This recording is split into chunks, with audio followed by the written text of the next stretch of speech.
이런 부분들을 해결하지 않고 굶는 다이어트 내지는 체중만 빼는 다이어트를 한다면 몸도 망치고 오히려 체중은 빠졌지만 근육만 주는 이런 문제를 안게 됩니다. 그러면 잘못된 다이어트에서 제대로 된 다이어트를 하려면 어떻게 해야 될까요?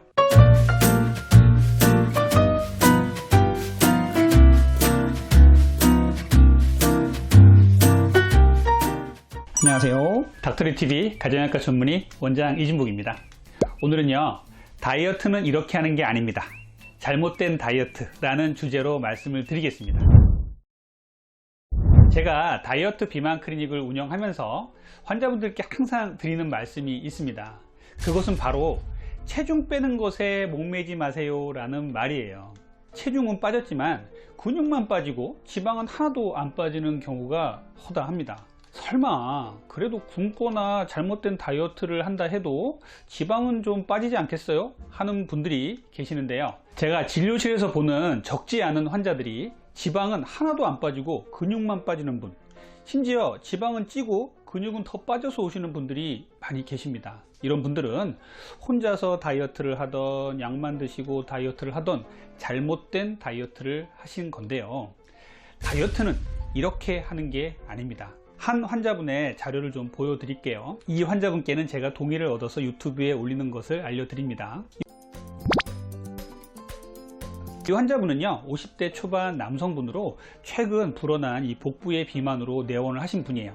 올 봄에 내원하셔서 체성분 검사를 하시고 비만 치료를 제대로 좀 하실 것을 권장을 했습니다. 하지만 환자분께서는 거부하시고 혼자 해보시겠다고 하고 열심히 노력하셨다고 하는데, 그래서 최근에 다시 한번 내원을 하셔서 체성분 검사를 하셨어요. 이 환자분의 체성분 검사를 제가 보여드릴게요. 큰 화면으로도 보여드리겠습니다. 이 검사에서 보면요, 이 환자분의 체중은요 70.3kg에서 69.2kg로 1.1kg가 줄었어요.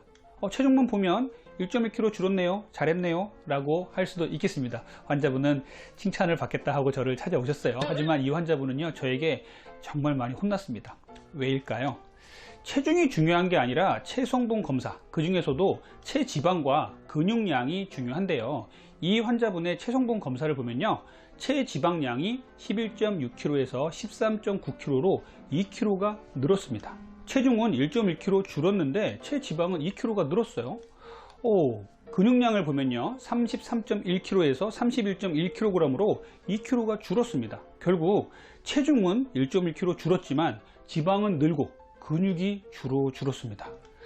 우리가 다이어트 하는 목적은 무엇입니까? 건강하고 행복하게 살기 위해서입니다. 그러기 위해서는요, 지방은 줄이고 근육은 늘려야겠죠. 다이어트를 했는데 근육은 줄고 지방이 늘었다면 이것은 잘못된 다이어트죠. 다음으로 또 이 환자의 복부 비만과 내장 비만 레벨을 좀 봤어요. 복부 비만율은요 0.89에서 0.93으로 오히려 늘었습니다. 내장 비만 레벨은요 10레벨에서 11레벨로 늘었고요, 내장 지방 면적도 89에서 108로 내장 지방이 많이 늘어났습니다. 내장 지방은요 외모적인 문제뿐만 아니라 성인병의 원인입니다. 그러면 다이어트를 한다고 했는데 왜 이런 문제가 생겼을까요? 자, 이 환자의 문제를 정리를 해보면요, 체중은 빠졌지만 체지방은 늘었고 근육은 줄었습니다.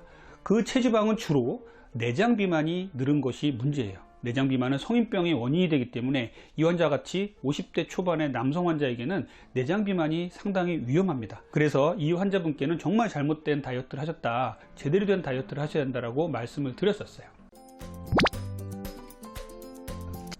그러면 다이어트를 한다고 했는데 왜 이런 문제가 생겼을까요? 잘못된 다이어트를 하는 원인을 한번 분석을 해볼게요.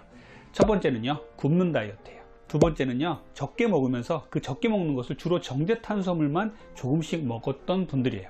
세 번째는요, 단백질의 섭취의 부족. 네 번째는요, 운동 부족입니다. 그 중에서도 유산소 운동도 부족하지만 근육 운동이 부족하신 분들이 상당히 많아요. 다섯 번째는요, 술입니다. 여섯 번째는요, 불규칙한 식사 생활 습관이고요, 마지막으로는요, 스트레스와 수면 장애예요. 이런 부분들을 해결하지 않고 굶는 다이어트 내지는 체중만 빼는 다이어트를 한다면 몸도 망치고 오히려 체중은 빠졌지만 근육만 주는 이런 문제를 안게 됩니다.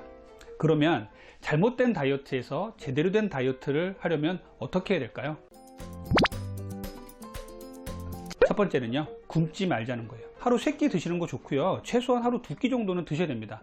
그런데 극단적인 다이어트를 하시는 분들은요, 하루 1끼, 그리고 어떤 경우는 건너뛰기도 하시고 그래서 금식을 막 하시려고 하는데 절대 굶으시면 안 돼요. 두 번째는요, 정제 탄수화물의 금지입니다. 정제 탄수화물은요, 지방을 늘리고 근육을 줄이는 가장 큰 원인이 될 수 있어요. 세 번째는요, 양질의 고단백 식사를 하자는 거예요. 동물성, 식물성 고단백 식사를 해야 우리가 근육을 유지하고 다이어트 할 때도 많은 도움을 받을 수가 있습니다.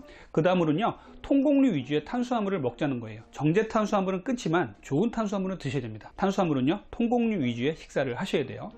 자, 다음은 간헐적 단식인데요. 16대 8 정도의 간헐적 단식을 저는 제일 추천합니다. 이 이상으로 단식 시간을 늘리는 것은요, 근손실을 유발할 수 있기 때문에 저는 별로 추천하진 않아요. 간헐적 단식 상당히 중요하고요. 16대 8 정도의 간헐적 단식을 하시면 좋을 것 같아요. 다음으로 식사 순서입니다. 섬유질부터 드시고요, 단백질 드시고요, 제일 마지막에 탄수화물 드신다. 이 순서 꼭 지켜주시고요. 운동 중요하죠. 특히 유산소 운동도 중요하지만 근력 운동 많이 해주셔야 근육을 잃지 않고 지방을 빼는 다이어트를 할 수 있습니다. 그 다음에 금주예요. 다이어트 기간 동안엔 제발 술 좀 끊으세요. 술 먹으면서 다이어트 할 수 있는 방법은 없습니다. 술은 다이어트의 적이에요. 그리고 근육을 줄입니다. 금주 꼭 필요합니다. 그 다음에는요, 규칙적인 식사 시간과 수면 시간입니다. 규칙적인 식사 시간과 수면 시간은요, 기초대사량을 올리고 근육량을 유지하고 체지방을 빼는 데 상당히 중요합니다.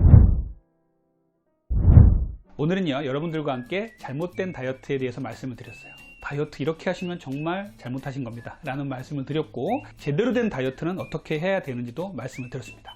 체중만 뺀다고 다이어트에 성공한 게 아닙니다.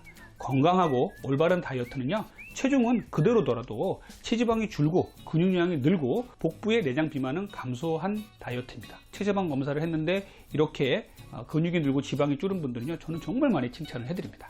오늘 말씀드린 이러한 내용들을 잘 지켜주신다면요, 건강도 지키고 다이어트도 잘 되는 이런 다이어트 방법이 될 것입니다. 지금까지 여러분들의 건강한 다이어트를 항상 응원하는 닥터리TV 원장 이진복이었습니다. 오늘 내용이 도움이 되셨다면 구독과 좋아요, 알림 설정 꼭 부탁드릴게요. 감사합니다.